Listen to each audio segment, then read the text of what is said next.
आज हम एक नया चैप्टर स्टार्ट करने जा रहे हैं और चैप्टर का नाम है बैंकिंग। मनी हम कंप्लीट कर चुके हैं। ये फर्स्ट पेज थोड़ा सा ब्लर दिख रहा होगा आपको, फोटो अच्छी नहीं आई थी। सेकंड पेज से आपको सही दिखेगा।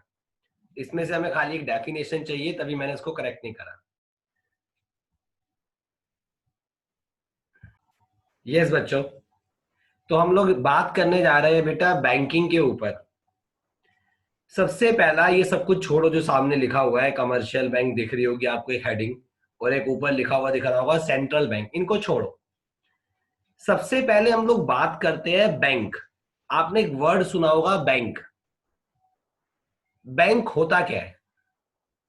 सबसे पहले हम लोग डिस्कस करते हैं what do you mean by bank. Bank क्या होता है? अगर मैं इसकी डेफिनेशन की बात करूं तो जो बैंक होता है वो एक फाइनेंशियल सिस्टम होता है कंट्री का, जिसका मेन काम होता है उधार देना और उधार लेना या फिर डिपॉजिट लेना। बैंकिंग का मेन काम यही होता है।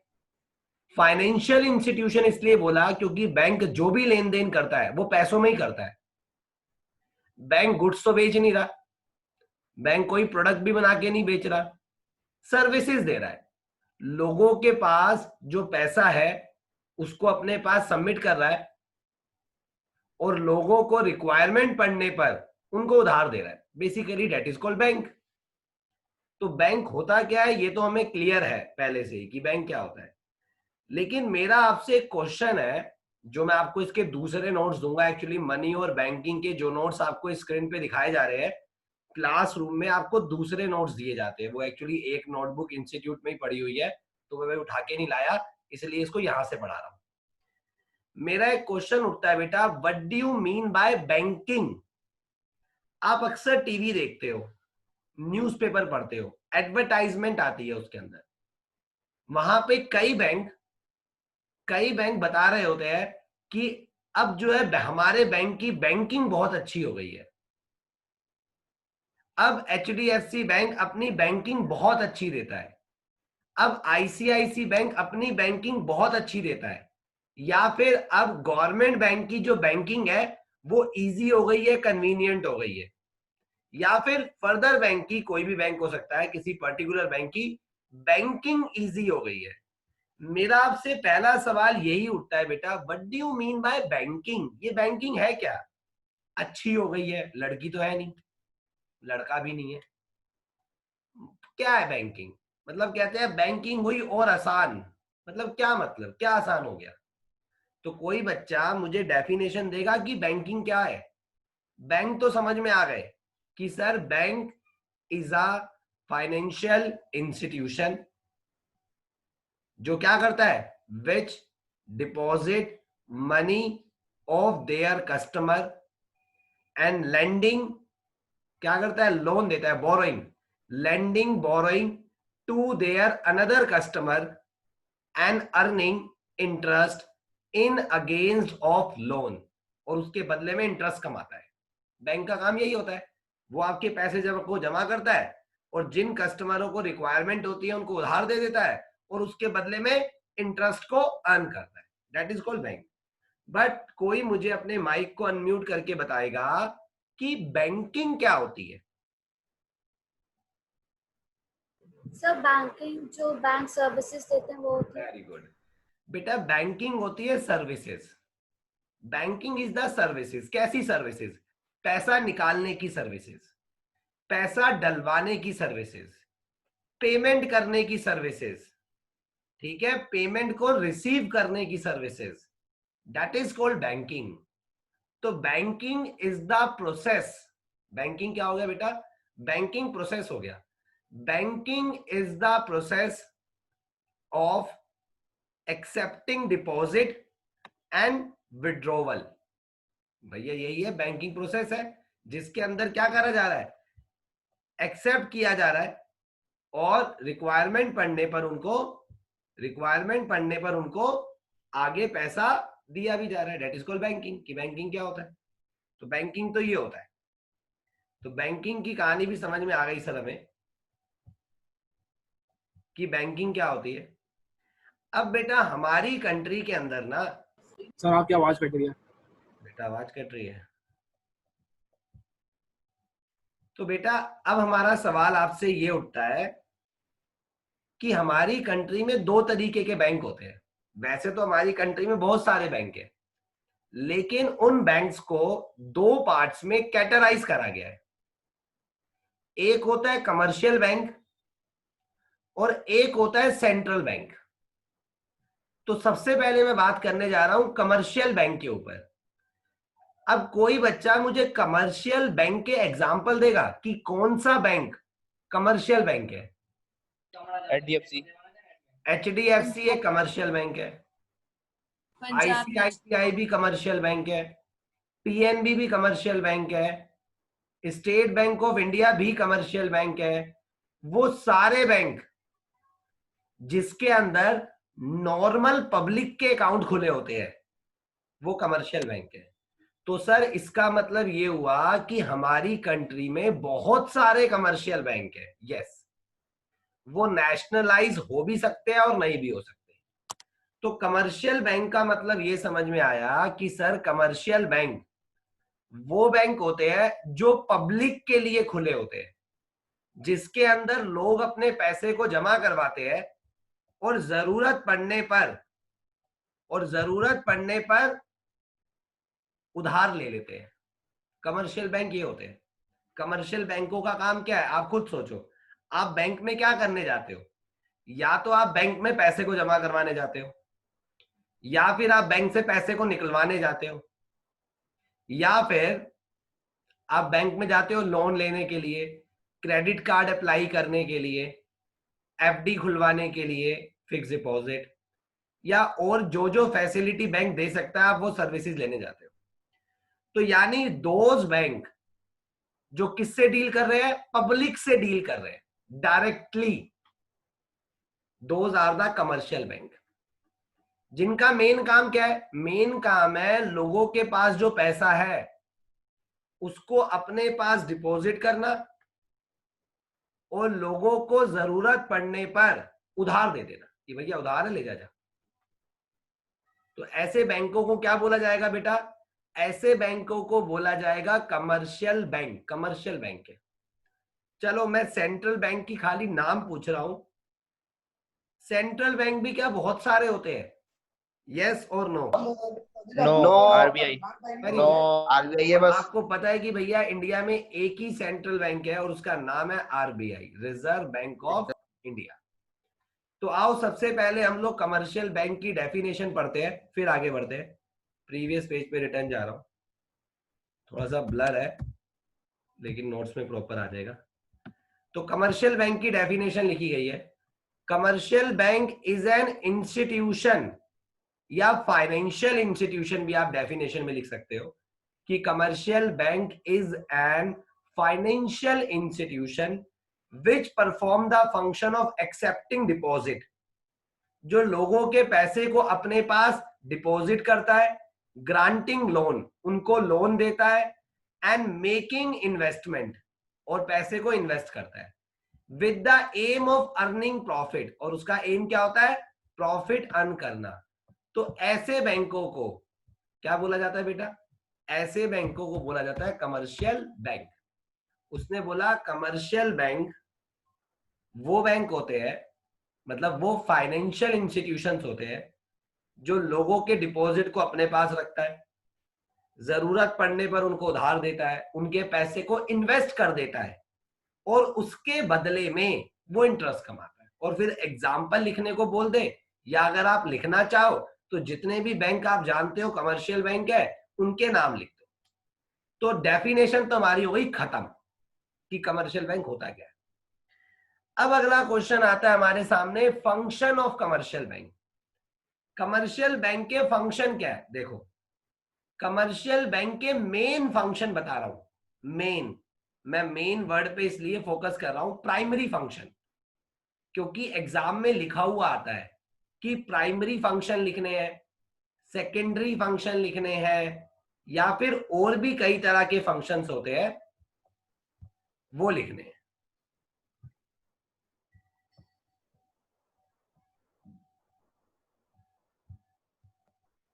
बेटा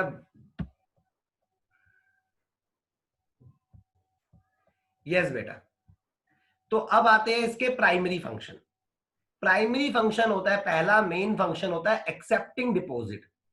लोगों की जो डिपॉजिट है उसको अपने पास एक्सेप्ट किया जाता है, और डिपॉजिट को एक्सेप्ट करने के तरीके होते हैं, जरा सुनते जाओ तो समझ में आ जाएगा। जो डिपॉजिट होता है उसको एक्सेप्ट करने के तरीके होते हैं। अभी लास्ट ईयर जो पेपर हुआ था उसमें ये वाले फंक्शन ओमिटेड थे। हो सकता है जो इस साल की गाइडलाइन आए, जो नवंबर दिसंबर में आती है, उसके अंदर ये वाले फंक्शन कोर्स में ना आ जाए, इसलिए पढ़ लो। लर्निंग अभी मत करना, इस फंक्शनों को लर्निंग करना थोड़ा नवंबर दिसंबर में, जब आपके पास पूरा प्रिंट क्लियर हो जाएगा कि क्या क्या चीज ओमिटेड है और क्या क्या चीज एग्जाम में आ रही है। तो बेटा पहला फंक्शन आता है, पहला जो मेन फंक्शन आता है, जो फर्स्ट फंक्शन आता है, फर्स्ट फंक्शन आता है एक्सेप्टिंग डिपॉजिट, कि कमर्शियल बैंक लोगों के पैसे को एक्सेप्ट करता है। लेकिन सवाल ये उठता है कि पैसे को एक्सेप्ट कैसे करता है। तो देयर इज अ 3 वे, 3 तरीके हैं लोगों के पैसे को एक्सेप्ट करने के। कमर्शियल बैंक के पास 3 तरीके हैं। पहला तरीका है बेटा करंट अकाउंट। जो जो बातें आपको करंट अकाउंट के बारे में पता है मुझे बता दो। करंट अकाउंट क्या होता है? बिजनेसमैन लोग खोलते हैं ये करंट जिसमें अकाउंट। बिजनेसमैन लोग खोलते हैं उसे करंट अकाउंट बोलते हैं। और इसमें हमें सर डेली इंटरेस्ट मिलता ट्रांजैक्शंस है, हमें होती है। इंटरेस्ट पे करना होता है। जिसके अंदर हमें इंटरेस्ट नहीं मिलता उसको करंट अकाउंट बोलते हैं। लेवल ऑफ ट्रांजैक्शन बहुत हाई होता है उसको करंट अकाउंट बोलते हैं। तो ये सारी बातें सही है बेटा। करंट अकाउंट वो अकाउंट होते हैं, पहला पॉइंट, जो बिजनेसमैन खोलते हैं। दूसरा पॉइंट, करंट अकाउंट के ऊपर कभी भी इंटरेस्ट नहीं मिलता, बल्कि बैंक वाला आपकी एक लिमिट फिक्स कर देता है। अगर आपके पैसे उससे कम हो गए तो वो आपसे उल्टा इंटरेस्ट चार्ज कर लेगा। ये होता है करंट अकाउंट के अंदर। करंट अकाउंट के अंदर आप एक महीने में जितने चाहे उतने चेक इशू कर सकते हो, उतने चेक दे सकते हो। जितनी बार चाहो उतनी बार पैसे जमा करवा सकते हो, और जितनी बार चाहो उतनी बार पैसे निकलवा सकते हो। और जिनके बैंकों में करंट अकाउंट होते हैं, बैंक वाले उनको और भी कई तरह की फैसिलिटी देते हैं अपनी रिक्वायरमेंट और relation with the current account holder, उसके हिसाब से और भी फैसिलिटी देते हैं। तो करंट अकाउंट की एक बात हमारे माइंड के अंदर क्लियर हो गई कि करंट अकाउंट बिजनेसमैन का होता है, इंटरेस्ट मिलता नहीं है, बल्कि एक लिमिट से ज्यादा पैसे निकलवा लोगे तो उल्टा इंटरेस्ट काट लिया जाएगा। तो एक हो गया करंट अकाउंट। दूसरा अकाउंट होता है बेटा एफडी, या जिसको टाइम डिपॉजिट भी बोलते हैं। एफडी बोल लो या आप उसको बोल लो टाइम डिपॉजिट। एफडी क्या होता है बेटा, सुन लो ध्यान से। एफडी में क्या होता है, एक फिक्स टाइम के लिए आप अपना पैसा बैंक में जमा करवा देते हो, 1 साल के लिए, 2 साल के लिए, 3 साल के लिए। बैंक वाला आपको एक रिसिप्ट देता है, उस रिसिप्ट का नाम होता है फिक्स डिपॉजिट रिसिप्ट। उसमें लिखा होता है कि आपने कितना पैसा जमा कराया है, कितने टाइम के लिए करवाया है, और कितना आपको इंटरेस्ट मिलेगा।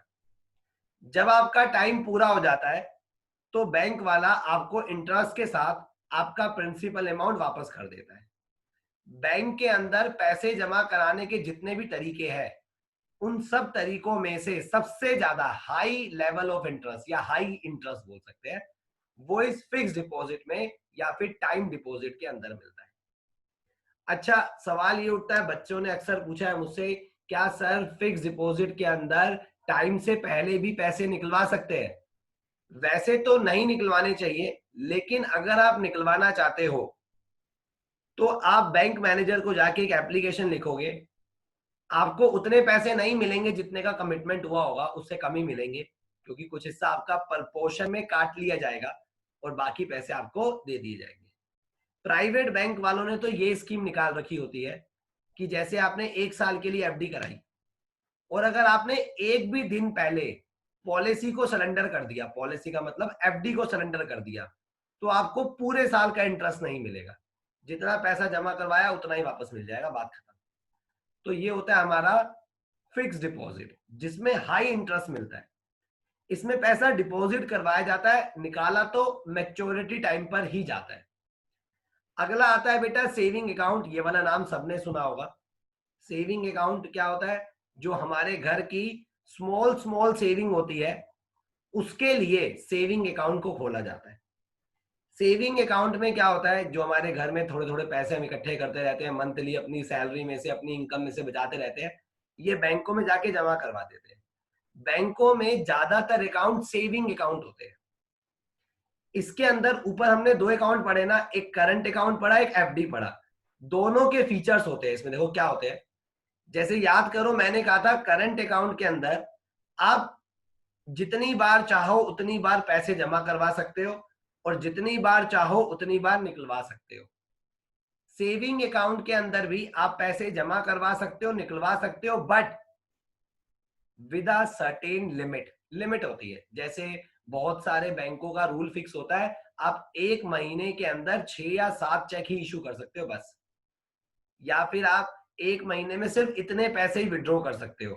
अगर उससे ज्यादा विड्रॉवल करोगे तो आपको बैंक वालों को चार्ज पे करना पड़ेगा। तो यानी कि इसके अंदर भी पैसे जमा करवाने और निकलवाने की फैसिलिटी है, लेकिन कुछ लिमिट के साथ। किसमें? सेविंग अकाउंट में। सेविंग अकाउंट के अंदर, अच्छा एफडी की बात कर रहा हूं, एफडी में इंटरेस्ट मिलता था ना, सेविंग अकाउंट के अंदर भी इंटरेस्ट मिलता है, लेकिन एज कंपेयर टू एफडी कम मिलता है। तो ये सेविंग अकाउंट, यानी यू हैव अ 3 वे। आपके पास 3 तरीके हैं पैसे जमा करवाने के और निकलवाने के। सॉरी, पैसे जमा करवाने के, निकलवाने के नहीं, जमा करवाने के। या तो करंट अकाउंट में जमा कर दो, या सेविंग अकाउंट में जमा कर दो, या एफडी में जमा कर दो। ये वाली बातें आपको प्रैक्टिकली भी पता होनी चाहिए, क्योंकि कल को आपके बैंक अकाउंट खुलेंगे या बहुत बच्चों के खुले होंगे, तो ये उनको एटलीस्ट ये नॉलेज होनी चाहिए। अब आता है एडवांस लोन। एडवांस लोन का मतलब बैंक वाला जो आपको उधार देता है। उधार देने के भी बहुत सारे तरीके होते हैं। बहुत सारे उधार तो आपने सुने ही हुए, car loan, house loan, educational loan. यहाँ पे मैं वो वाले उधार को एक ही साथ कंबाइन कर दूंगा। यहाँ पे थोड़े अलग तरीके लिखे हुए उधार लेने के। पहला तरीका लिखा हुआ है cash credit. Yes, that is a very good way to taken the loan from the bank. बहुत अच्छा तरीका है ये आपने कभी जिंदगी में सुना नहीं होगा। कैश क्रेडिट में क्या होता है? मान लो आपने बैंक में लोन के लिए अप्लाई करा और आपने बोला कि भैया मुझे ना कैश क्रेडिट वाला उधार चाहिए। आपने बोला मुझे कैश क्रेडिट वाला उधार चाहिए, तो बैंक वाले ने आपकी सिक्योरिटी, ऑब्वियस सी बात है, आप कोई भी लोन लोगे, बैंक वाला आपकी सिक्योरिटी तो अपने पास जरूर रखेगा ना। तो बैंक वाला क्या करेगा? आपकी सिक्योरिटी अपने पास जमा कर लेगा और आपके बैंक अकाउंट में ना एक लिमिट, जैसे मान लो बैंक वाले ने आपको 50 लाख रुपीस का उधार दे दिया, तो आपके बैंक अकाउंट में 50 लाख रुपए आ जाएंगे। वो दिख रहे होंगे 50 लाख रुपए कि मेरा बैंक बैलेंस कितना है, 50 लाख रुपीस है, मेरे बैंक में पैसे आ गए। ठीक है सर, ये तो सब में ही ऐसे होता है, जब हम बैंक से लोन लेते हैं तो बैंक वाले पैसा हमारे बैंक अकाउंट में डाल देते हैं। इसमें क्या नई बात है? इसमें एक नई बात है। नई बात क्या है? इसमें एक फैसिलिटी होती है। बैंक वाला कहता है कि तेरे बैंक में मैंने 50 लाख रुपए डाल दिए, तेरे बैंक अकाउंट में मैंने 50 लाख रुपए डाल दिए, लेकिन इंटरेस्ट 50 लाख के ऊपर नहीं काटूंगा। जितने पैसे तू एक्चुअल में विड्रॉ करेगा, मान लो मैंने 1 लाख रुपए विड्रॉ करे, तो बैंक वाला इंटरेस्ट 1 लाख पे ही काटेगा, बाकी 49 लाख रुपीस मेरे बैंक अकाउंट के अंदर एज इट इज शो होते रहेंगे। इसलिए बोला, जबकि जबकि क्या होता है बेटा, आप कोई भी उधार ले लो, आपने जितने का उधार लिया पूरे पे इंटरेस्ट कटता है, लेकिन मैंने आपको बोला ना कैश क्रेडिट एक अच्छा तरीका है उधार लेने का, क्योंकि इसमें आप जितने पैसे रियल में, एक्चुअल में बैंक से निकालोगे, उतने के ऊपर ही आपको इंटरेस्ट पे करना पड़ेगा, बाकी के ऊपर आपको इंटरेस्ट पे करने की रिक्वायरमेंट नहीं होगी। फिलहाल समझ में आ गया आपको कैश क्रेडिट क्या होता है? रीड कर लेना, आपको दिख रहा है, अदरवाइज नोट से रीड करना। थोड़ा सा रीड इसलिए नहीं कर रहा क्योंकि अभी सीबीएसई का नया सर्कुलर आया नहीं है, उस नए सर्कुलर में फंक्शंस ऑफ कमर्शियल बैंक है या नहीं है, ये डाउटफुल है। लेकिन ये आपकी नॉलेज के लिए भी जरूरी है, तभी आपको चीज जरूर बताई जा रही है। तो एक तरीका हो गया कैश क्रेडिट, समझ में आ गया आपको कैश क्रेडिट से कैसे उधार लेते हैं। अगला तरीका आता है बेटा, that is a demand deposit. Next way, उधार लेने का दूसरा तरीका है डिमांड डिपॉजिट। अब सर ये क्या होता है डिमांड डिपॉजिट? सुनो, इसकी मैच्योरिटी पीरियड नहीं होता कि लोन वापस कब करना है, इसकी कोई मैच्योरिटी पीरियड नहीं होती। बेसिकली जो डिमांड लोन होता है ना, वो कंपनी बहुत ट्रस्ट वर्थी कंपनी को या ट्रस्ट वर्थी पर्सन को देती है डिमांड लोन। ऐसा भी बोल सकते हो शॉर्ट टर्म के लिए होता है, सॉरी, ऐसा भी बोल सकते हो शॉर्ट टर्म के लिए होता है। कई बार क्या होता है बेटा, बैंक के पास डिपॉजिट बहुत सारी आ रही होती है लेकिन कोई लोन लेने नहीं आ रहा होता, तो पैसा पड़ा होता है। तो बैंक है, उसकी बहुत अच्छी जान पहचान होती है मार्केट में अप्रोच अच्छी होती है, उसको पता है 2 कंपनी है, तो बैंक क्या करती है, उन कंपनियों को उधार दे देती है, लेकिन बोलती है ये डिमांड लोन है। यानी जैसे ही मेरे पास लिक्विडिटी की शॉर्टेज होगी, मुझे पैसा चाहिए होगा, मैं तुझसे ये पैसा वापस मंगवा लूंगी, और विद इन जो भी 15 दिन 20 दिन का टाइम तेरे को दिया जा रहा है, उतने टाइम पीरियड में तू इस पैसे को विद इंटरेस्ट मुझे वापस करेगा। ध्यान रखना, बैंक वाला आपकी सिक्योरिटी तो रखेगा ही, अगर आप पैसे वापस नहीं कर पाए तो आपकी सिक्योरिटी बेच देगा। तो demand loan trust worthy person को या ट्रस्ट वर्थी कंपनी को दिया जाता है। थोड़ा सा अगर और क्लियर करूं, बड़ी क्लास के अंदर जब मैं क्वेश्चन पढ़ाता हूं तो वहां ये वाली बात बताता हूं, जो शेयर मार्केट वाली कंपनियां होती है या जो वो पर्सन होते हैं जो शेयर में डील करते हैं, ज्यादातर शेयर में, डिबेंचर में, बॉन्ड्स में, उन लोगों को ये वाला लोन दे दिया जाता है। क्योंकि जब बैंक वाला पैसे वापस मांगता है तो वो 10-11 दिन में जो भी उन्होंने पैसा इन्वेस्ट कर रखा होता है या शेयर में लगा रखा होता है, उस पैसे को उस शेयर्स को बेचकर पैसा विड्रॉ करके बैंक वाले का वापस आसानी से किया जाता है। क्योंकि तुम जैसे लोगों को, मुझ जैसे लोगों को अगर बैंक लोन दे देगा और कहेगा डिमांड डिपॉजिट है, और 10 दिन के बाद पैसे वापस मांगने की बात करेगा और 10 दिन का टाइम दे देगा, तो हम लोग इतनी जल्दी पैसा वापस नहीं कर सकते। ऐसा इसलिए होता है। एक और तरीका होता है बेटा शॉर्ट टर्म लोन। अब ये क्या तरीका है शॉर्ट टर्म लोन? छोटे समय के, बस विद इन 1 ईयर, 1 साल के लिए। अच्छा, इसका एक एग्जाम्पल भी दे सकता हूं ना शॉर्ट टर्म लोन का, बैंक ओवरड्राफ्ट। सबको पता है बैंक ओवरड्राफ्ट का मतलब क्या होता है।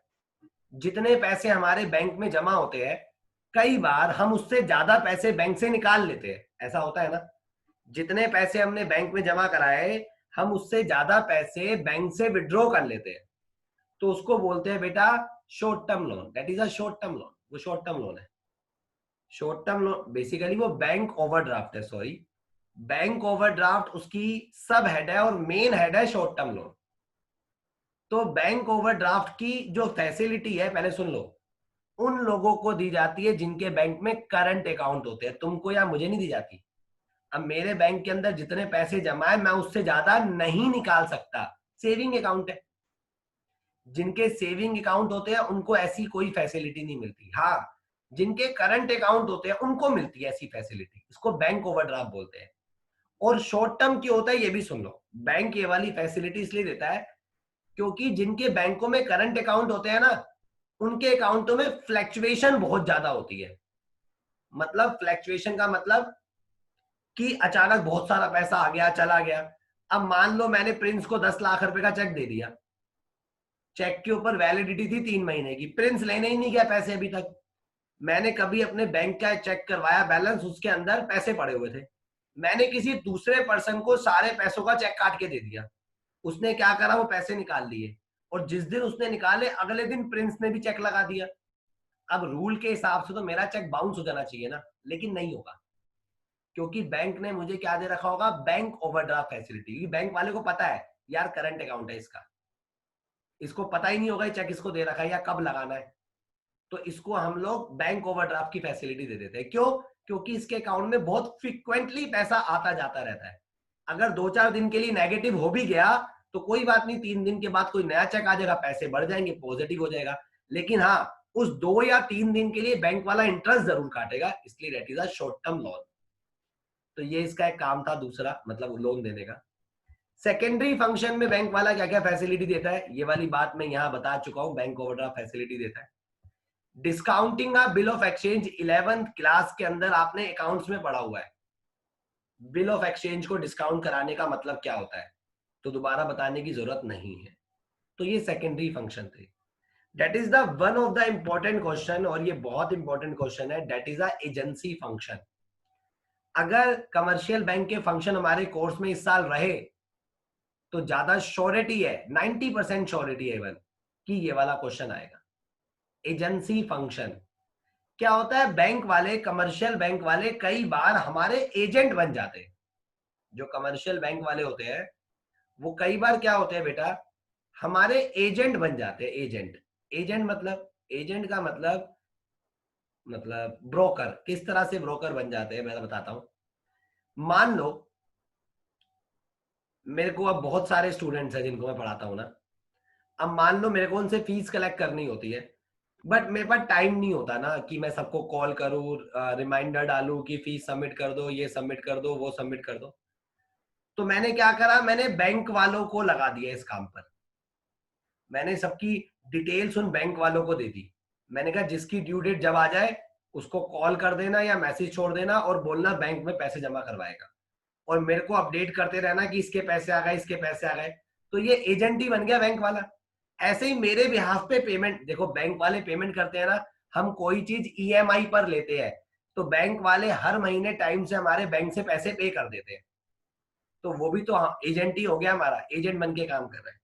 जैसे मैं अभी आपको फीस वाला एग्जांपल दे रहा था, बैंक को तो नहीं, हमारी जो गिस्ता एप्लीकेशन को जो लोग प्रमोट कर रहे हैं, मतलब जो लोग मेंटेन कर रहे हैं, उन लोगों को ये वाली मतलब हमने अथॉरिटी दे रखी है।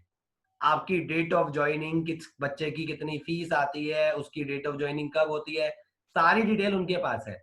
आप अक्सर 3-4 महीने से हमारी एप्लीकेशन यूज कर रहे हो, तो जब भी आपकी फीस ड्यू होती होगी तो आपको कुछ दिन पहले मैसेज आ जाता होगा। वो मैसेज हम नहीं भेजते आपको, वो मैसेज आपको एप्लीकेशन वाले भेजते हैं। हमने, जो हमारी टीम बैठी हुई एप्लीकेशन की, उन जिनको हमने ये थर्ड पार्टी को काम दे रखा है वो करते हैं।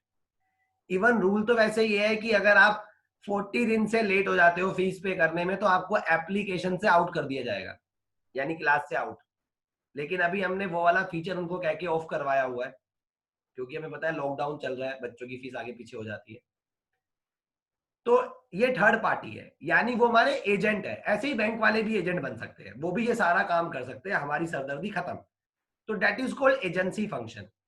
जब बैंक वाला हमारा एजेंट बन जाता है तो एजेंट बन के वो क्या क्या काम करता है आओ जरा देखते हैं।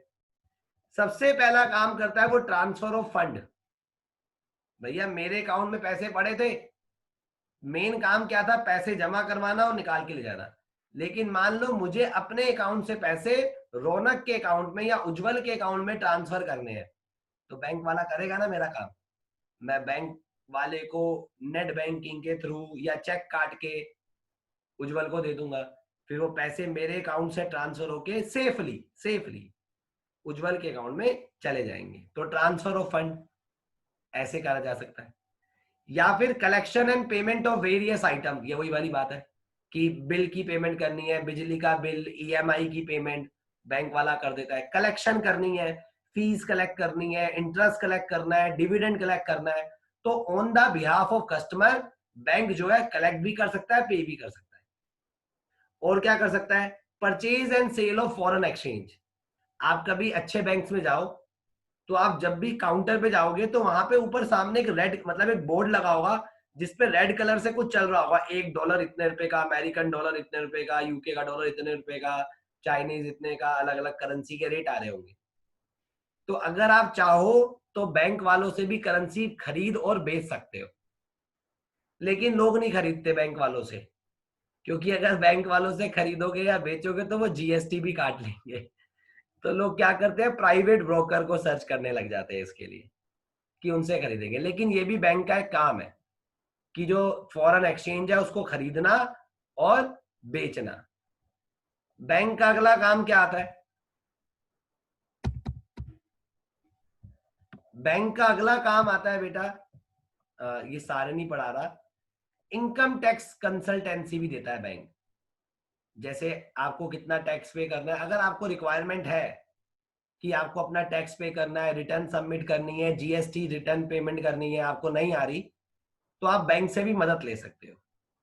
बैंक आपका एग्जीक्यूटर बन जाता है। That is a good point कि एग्जीक्यूटर क्या होता है।